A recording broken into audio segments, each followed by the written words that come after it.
And welcome to Imagination Fun Time. I am your host, Brandon Devine.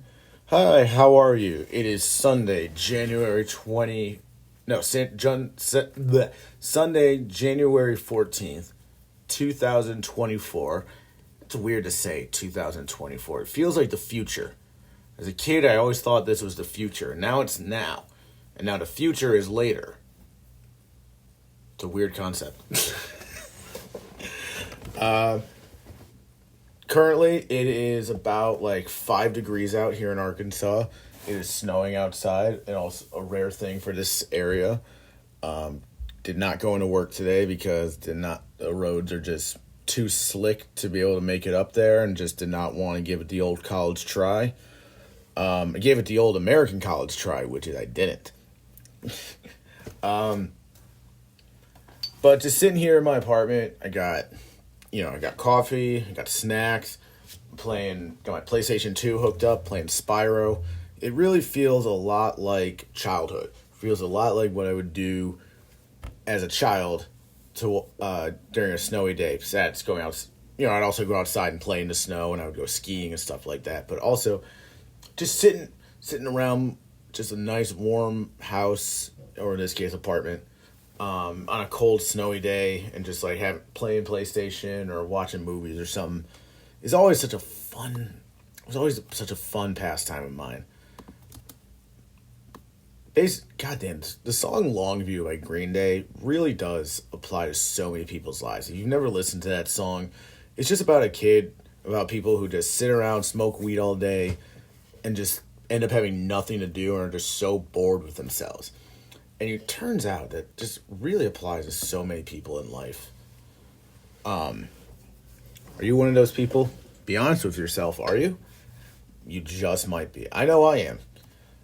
I think I'm great. I think because I go and do open mic stand-up comedy during the week, and I do community theater, and I look back on my past times working in independent cinema in Buffalo, New York, or being an extra on Hollywood sets in California. I think, you know what? I'm a good person. I think I'm better than people. But I'm not. I'm really not. I just bust tables for a living. Just like the common folk. Just like you. I'm not one of these rich motherfuckers running the country. No, we're all the same. We're all the same. Where am I going with this? I don't even know. Like, dude, I'm sorry, folks. I've been smoking a lot of weed today. It's been one of those days, you're inside. There's not much to do. Kind of lose track of time. I haven't really lost track of time. Lost track of focus. Focus is a really tough thing to keep in life. You always think you're focused on one thing, and then you get focused on another thing, and then you think, what happened to that thing I was focused on before? And then you can't even remember. And then you have to keep going on the new thing you're focused on, which will lead to the next thing you're focused on, which will eventually lead to Social Security, retirement? I don't know. How do people retire these days? Dude, I'm 30, and I'm supposed to retire in, average, 30, 40 years from now. Dude, fuck that. I barely have, $600 to my name right now. I don't think I'm going to be retiring anytime soon. What about, people in their 20s who retire? You ever know any of those people in their 20s who, usually they're just rich pricks who just live off the land or live off their parents. There's got to be people out there like Happy Gilmore who are just so, didn't have the ambition and just continued through life just living off their parents' massive fortune, just doing whatever they want. You know what those people like to do? Usually when they usually have nothing to do, a lot of times they like to watch TV. And what do they like to watch on TV? They like to watch sitcoms, which is what I'm going to talk about today on this podcast. So let's stop my incessive, nonsensical, autistic, dickheaded ramblings, and let's get into what I was going to talk about today, which is sitcoms. And not just any sitcoms. We're going to talk about weird 1960s sitcoms, because there was a fucking shit ton of them in the 60s. All right.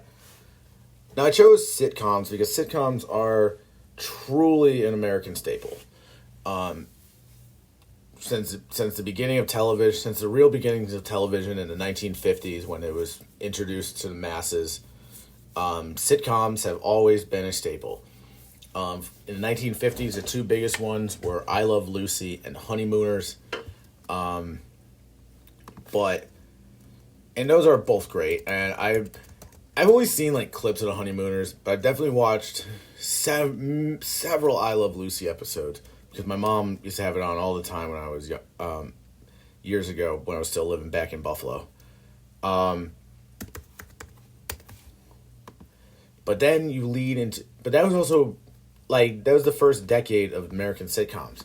So the sitcom really hadn't. It was still discovering itself. It was still trying to figure out the sitcom is.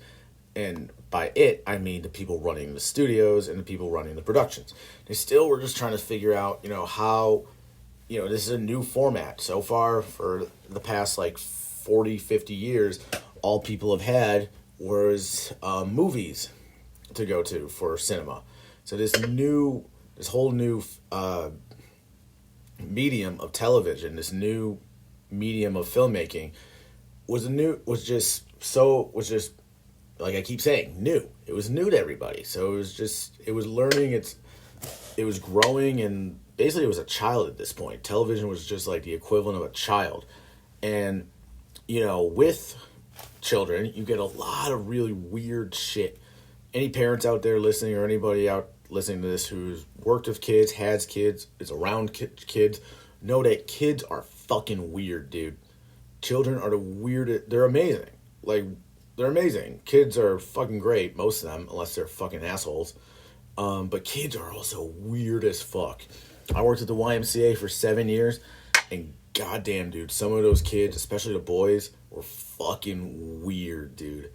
And that's coming from me. And I was the weird kid growing up. I was that weird fucking kid. As a child, I was that weird kid that had all sorts of weird ideas. I was also just the kid obsessed with television and movies, and just basically grew up on hardcore Nickelodeon, Cartoon Network, and Disney Channel. But people in the 1960s did not get to grow up with those channels. Here's a good question. Does anybody listening know how many television channels there were available in America in the 1960s, throughout the entire 1960s? Because today, anybody who still watches television knows that there are just literally hundreds, if not thousands, of different channels available on most satellite and digital televisions these days. But in the 1960s, the entire decade of 1960s and into the 70s, there was only three. Literally three channels. There's only three television channels to choose from. NBC, ABC, CBS. Let me repeat that. You only had three channels to choose from back in the entire 1960s. NBC, ABC, CBS. All stations that are still very alive and well today, still going, still making millions of dollars. But back in the 1960s, they were making literally all the money because that was the only thing they had that was available. So every sitcom on television back then was through one of those three TV stations. Today on the podcast, I just wanted to go through and describe what some of these sitcoms were. Because I feel like there's a lot of people, especially young people like my age, who have never seen anything of 1960s television. I was lucky to grow up as a fan of The Simpsons from the time I was about 9 till now. So growing up on early Simpsons, there were so many different references to old sitcoms and old television shows. A lot from the 70s and 80s still, but also from the 60s. Growing up with my mom, we didn't really watch a lot of 60s. There wasn't really many as far as I remember, there weren't any 60s sitcoms that she played on TV. It was just mainly a lot of MASH, Law and Order, Walker, Texas Ranger, all that shit. And like I said earlier, she also played I Love Lucy a lot. But in the 1960s, it was the first decade where sitcoms were mainstream of the entire decade. In the 1950s, you had game shows, you had a couple sitcoms, you had some Western TV series, and some dramas, and still, but there wasn't that many. In the 1960s, those expand by like tenfold. The studios start really developing a lot of different TV shows, and goddamn, like looking into how many there were, how many of them failed, and just the insane weirdness of some of them is fucking crazy. For instance, a highly successful sitcom from the 1960s is one called Mr. Ed. And for those of you who have never seen or heard Mr. Ed, it is about. Let me. God, it's. How do you describe Mr. Ed? Let me go to IMDb real quick. The misadventures of a wisecracking talking horse and his human owner. That's the show. That's the show. A horse that talks, and a guy on a farm who owns him and grooms and cares for him, and they get into wacky adventures together. I just don't know where else to go from there. Like, that is...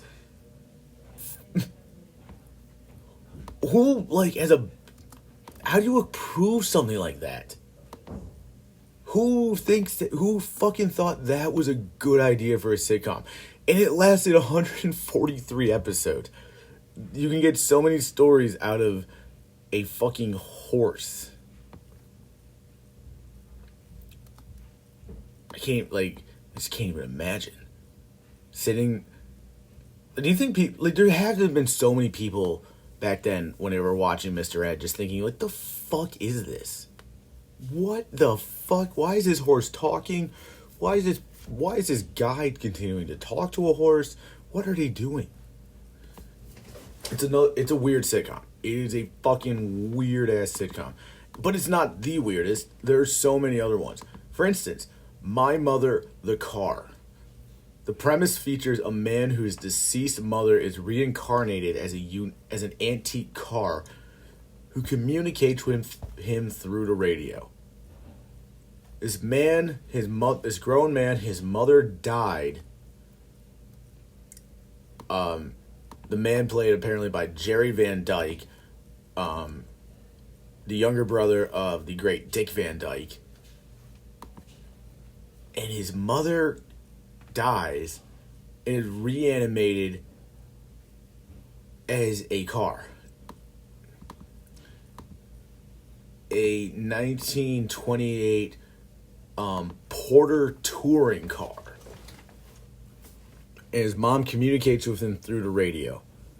It lasted for one season, 30 episodes. Again, was brought up in a pitch idea to studio heads. Hey, you guys know how sad it is when your mother dies and you miss her? Well, this guy's mother dies, but she comes back to life as a car. And he drives her around.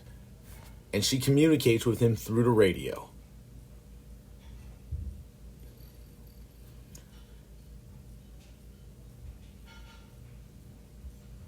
That silence right there, I'm sorry for that, but it's just me. It's so bizarre. It's weird as fuck, dude. Like that. Like, again, that sounds like something a child would think of. That does not sound like an idea that an adult would think of for a television show. But because TV was still so new in the 1960s, studio heads thought, yeah, that'll be fun for the entire family and everyone will watch it. Other ones. Oh, here's a good one. The Flying Nun. There was a sitcom called The Flying Nun about a community of nuns which included one who could fly when the wind caught up in her cornet. Dude.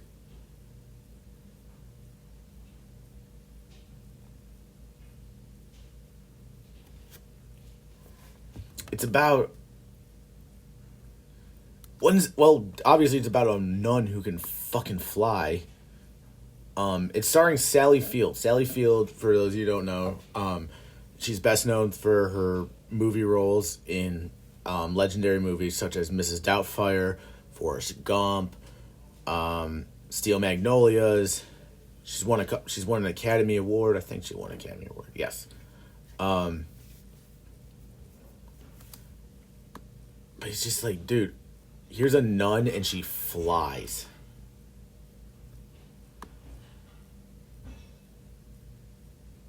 The Misadventures of a Nun who, like,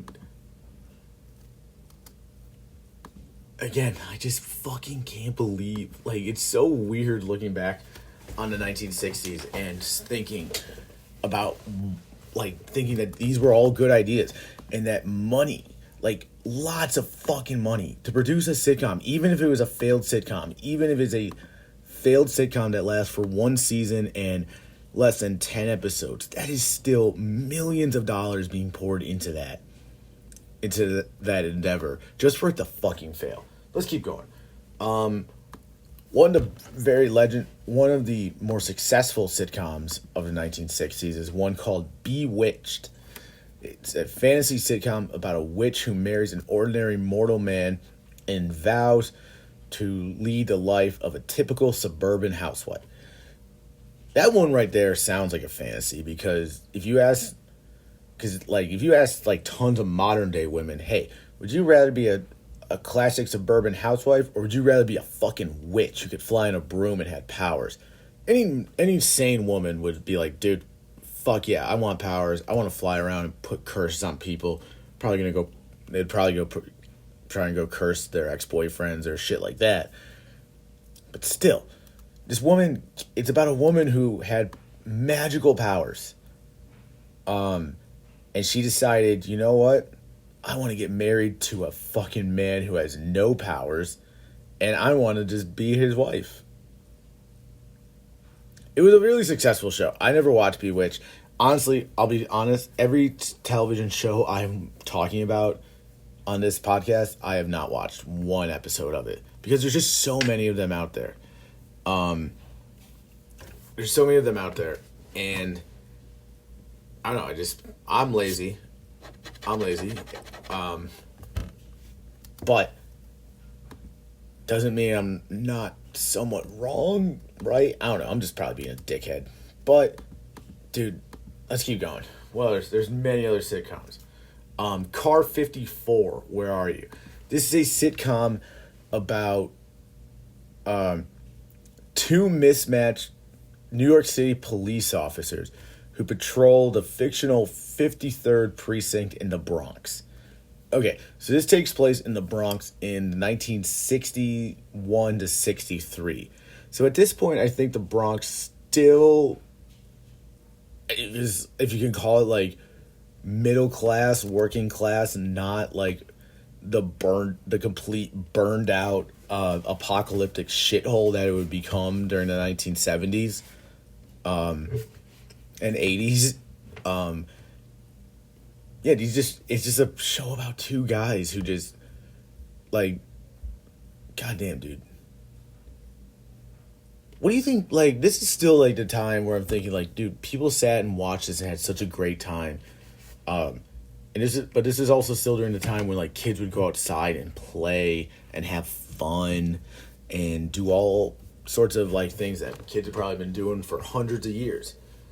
But then the first set of kids to get sitcoms and TV shows to, like, just stay inside and watch TV, they get crap like this, like, just two police officers and their bumbling misadventures in the Bronx. Guarantee neither of them are being shot at or, like, stabbed or being, like, being offered drugs or anything like you normally would associate with the Bronx. But nope, these guys are just going on their adventures. There's so many other I'm looking at this giant list on my computer right now, and there's so many to go through. There's so many television series and just weird sitcoms. Oh, here's one that I found that I was just dying about. It's a show called I'm Dickens, he's Fenster. Again, the show is called I'm Dickens, he's Fenster. It's two young blue-collar carpenters, married Harry Dickens and bachelor Arch Fenster, with his little black book, are best friends. Harry longs for the excitement of Fenster's bachelor life, but Harry's wife, Kate, won't permit it. At work, they're also in constant conflict with their boss, Mr. Bannister. So basically, this is the first gay sitcom in America. This I'm Dickens, he's Fenster, is the legendary first sitcom about two gay men in America. Because clearly these two, if you watch this, I'm looking at this weird clip of it right now on IMDb, and I think they're both looking at like they're at dinner right now, and they're both like, who's gonna pay the bill? Who is gonna pay the bill for this? They're making such a big deal out of paying the bill, and they're dude, like these two are just looking into each other's eyes and thinking like, I love you. I want to suck your cock so fucking hard right now.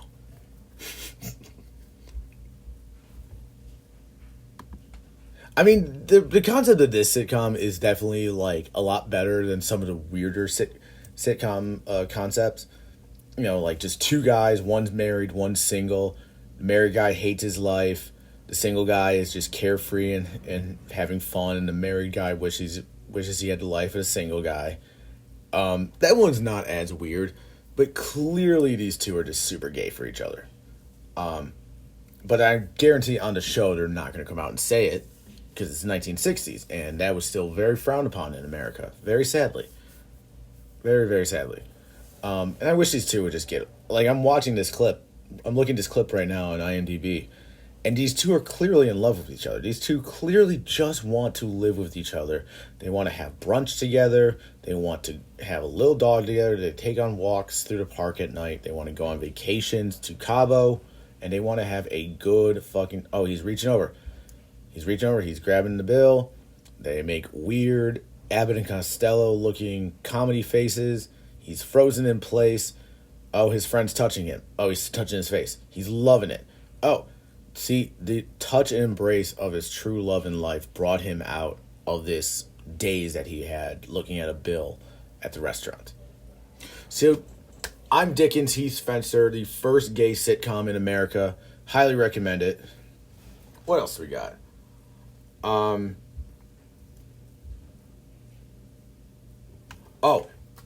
I wrote down just a bunch of these in my notebook just to like remember like how ridiculous some of these ones. Okay, here's one that's fucking awesome. That just I can't believe actually got made.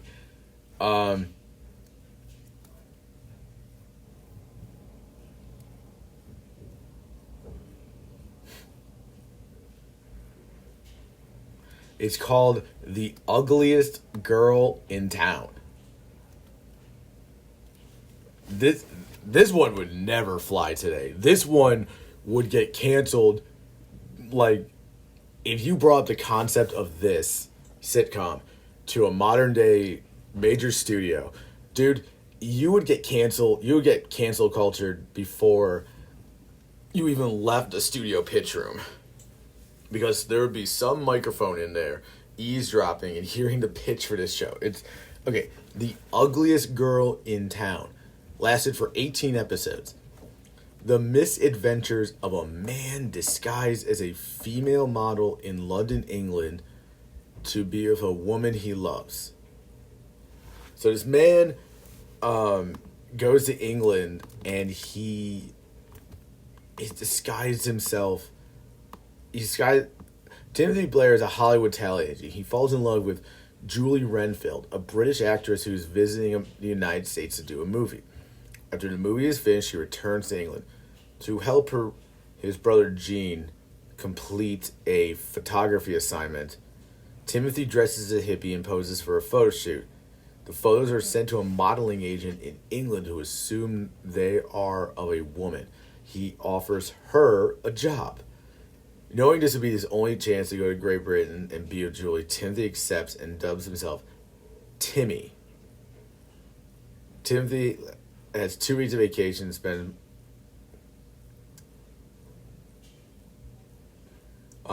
So he goes to England and he spends time with this girl Julie, and then he ends up staying in England and continuing to do modeling jobs as this girl Timmy, because his brother apparently loses 11,000 pounds gambling.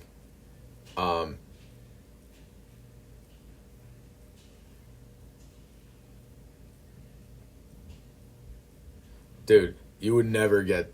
So it's basically just a guy who dresses as a girl, and they literally call him the ugliest girl in town. Dude, you would get canceled so fast for this show. And just like the name of it. You couldn't pick like a better name. Like the name of it just sounds so mean and attacking. Like it's just unbelievable. How did which one proved this? ABC. This was on ABC. And someone in the studio thought, like, fuck yeah, this will be fucking hilarious. It does sound... it does sound pretty kind of funny. I bet it's not a funny sitcom because it only lasted for, like, 18 episodes. But, oh my god, if you pitch that today to a modern day studio, they would flip the fuck out. Oh my god. What else do we got? There has to be others. There has to be some, let's talk about some other ones. What are some other really fucking weird? The ugliest girl in town, dude. That's it.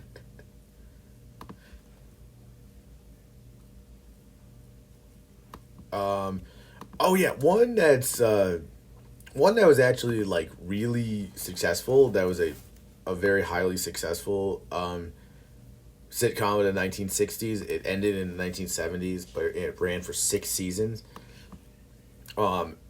It's one called Hogan's Heroes, and it's set during the wartime, set during World War II, in a Nazi POW camp. A sitcom, a situation comedy. In the setting, they're in a fucking concentration camp. Not concentration, a prisoner of war camp. Big difference. There is a difference. Very, very, very big difference. Both are still terrible. One is so much worse. But they're POW camp, which concerns a group of Allied prisoners who used the POW camp as a base of operations for espionage and sabotage purposes directed against Nazi Germany. I think I've definitely heard about this one, like, through references made on, like, The Simpsons or Futurama or like, South Park or something like that.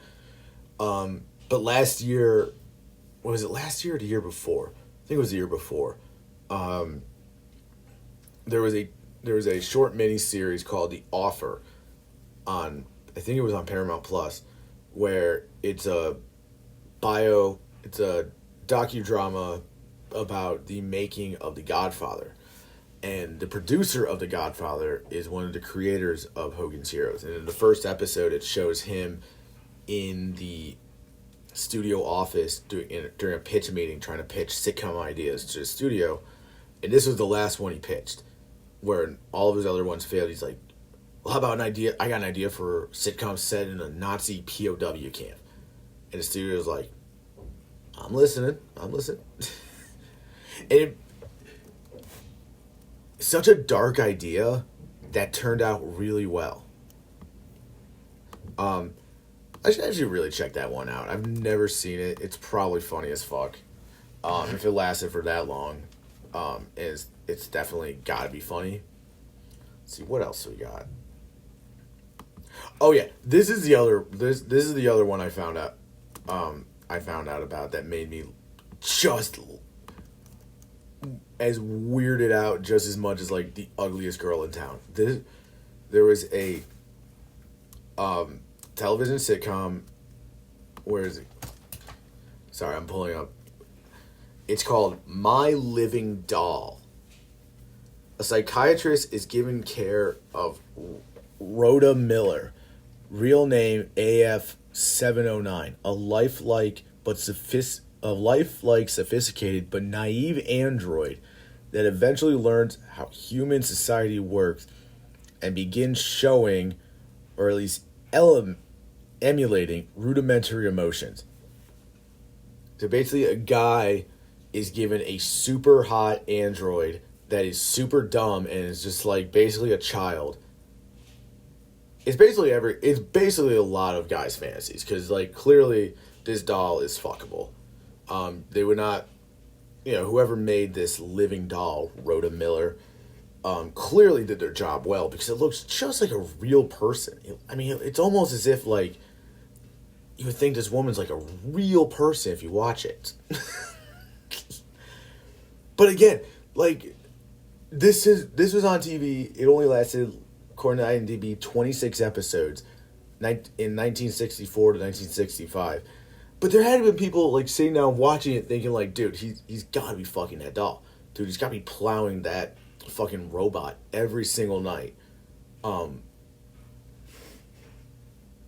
Just like the male fantasy. Like, definitely a male scientific fantasy. It's like the concept of like sex dolls, like robot sex dolls in the future is definitely a very real possibility because it's going to happen. Like, it's definitely 100% going to happen. And society's just going to have to deal with it, especially women, and they're not going to be happy with that. Women are not going to be happy about being cheated on because men are still going to have like traditional relationships with women, like husband, wife, that kind of domestic relationships. But women are going to be so much more fucking pissed because they're going to find out like all of their husbands and boyfriends are cheating on them with a real life robotic sex doll. Because it's going to happen. And I'm sorry, ladies. Like, I do feel for you. Which is why one of you has to invent the male sex doll to get back at us. Don't tell them I said that. No, it's going to happen, though. Whether the robot's male, female, it doesn't, whatever. Like, the first thing humans are going to do with it is fuck it. That is the rudiment. Like, we are still fucking chimpanzees at the end of the day. We're just literal monkeys at the zoo that just got a little bit smarter than the rest. And when we build robots, the first thing we're going to do is have sex with them. Hence the show My Living Doll. I could keep going on and on, like going through other sitcoms. What's this one? My Sister Eileen. My Sister Eileen focuses on Ruth and Eileen Sherwood, sisters from Ohio who moved to New York City to pursue their respective careers. Oh boy. Two sisters, one a writer and the other an actress, who moved to New York City to further their careers. And neither of them made money. They both sadly resorted to prostitution in Times Square. And their mom and dad came out to visit them, and they found out that their daughters were literally whoring themselves out on the street, and their parents were so sad. And that is why the situation comedy did not last very long. That's a traditional New York experience. You move to New York, wanting to chase your artistic dreams, thinking you're going to make it on Broadway, or make it as a famous writer, or poet, or musician, or something. And while like a good handful of people do, another larger handful of people end up whoring themselves out for drugs in Times Square to all the tourists. Hence the award-winning movie Midnight Cowboy, also from the 1960s. There's so many different sitcoms in the 1960s, but like at the end of the day, I'm not trying to like really shit on them. I'm not trying to really say like, oh, all these are fucking terrible. All these suck, because these shows are what they were for the time. They are just, the 60s was really like the first decade of real growing periods for television shows. And I'm just talking about the sitcoms of the 1960s. I didn't even talk about like the cool dramas. There's like many cool television dramas in the 1960s. Star Trek, the original Star Trek series, one of the greatest science fiction series of all time, is from the 1960s. And there's like tons of other great shows from the 1960s. It was just a decade of learning, decade of growing that led to the 1970s, which is Still to this day, one of the greatest. Still to this day, probably the most legendary decade for movies, and also just a great decade for sitcoms. For television in general, kept growing and growing and growing. Sadly, television is like we're in the era now where traditional television is rapidly dying, whereas streaming and stuff on the internet is rapidly taking its place at an expansive rate every year. But the goddamn nothing can ever beat some of these amazing TV shows. I don't know about some of these shows from the 1960s. I really should go back and watch some of them. I really should. I bet if I looked on like a bunch of these streaming services, I bet I could find some of these shows. But I don't know. I don't know. Maybe I will. Maybe I won't. All right, that's all I got to tell you for this episode. It's kind of out there. The new concept for this episode, not just sitting talking about one TV show or one episode. Again, with this podcast, I'm learning as well. I'm still learning with this, trying to expand this and figure out how to better do this format. Who knows? Later on episodes, I'm gonna try and have people on. I really want to like talk to other people about TV shows and movies and see what they have to say. So thank you for listening to this one. Again, it was a little bit out there, a little bit weirder. I was a little bit more of a dickhead on this one, but again, I'm just continuing to try and continuing to learn, just like we all should. You try, you learn. That is the human experience. All right, folks, I'm going to stop preaching. I hope you all have a great, great day, afternoon, whenever you're listening to this. If you're in an area like I am and it's cold as fuck, stay warm. And see you next time. Thank you.